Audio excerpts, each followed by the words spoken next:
پیش ہے کشمیری میں تازہ ترین اپڈیٹ۔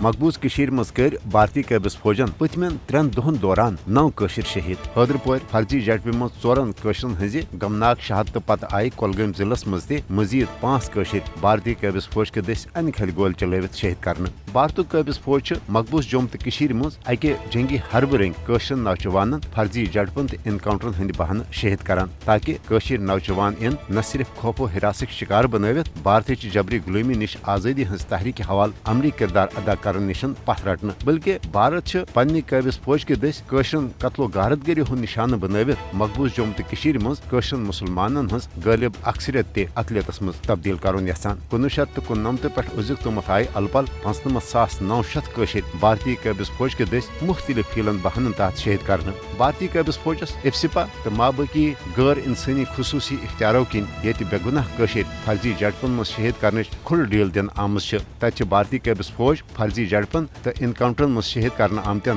قشرن ہزن لاشن ہز بے حرمتی کران تو شہیدن ہند جسد خاکی تہ تہندین گھرکن دفن کرنے باپت دن نشن انکار کران۔ قشرن شہیدن ہزن لاشن ہز بے حرمتی تو روت کیت سخت فوجی پہاڑس مز دور دراز ولنگ علاقن مز جبری طور دفن کرن بھارتی قابض فوجک انسانیتس خلاف تہ اخ سنگین جرم۔ بھارت پتمو 74 وریو پہ پنہ فوجی طاقت ظالمان تو سامراجی حربوں ستن قشرن پنہ حق خود ارادت کے مطالبہ نشن دستبردار کرن یژھان، مگر قشر چھن کن تہ صورت بھارتچ جبری غلامی قبول کرنے باپت تیار۔ قشر تھاون بھارتی یش سامراجی حربوں تو بھارتی قابض فوج قتل و غارت گری باوجود تا حصول آزادی پن جدوجہد جاری۔ تاہم عالمی برادری تو انسانی حقوقن ہزن عالمی تنظیمن پزِ مقبوض جوم تو کشیر مز بھارتی قابض فوجن انسانیت سوز کاروائین ہند نوٹس ہیتھ قشرن بھارتچ ریاستی دہشت گردی نش بچاؤ حوالہ پنن عملی کردار ادا کرن۔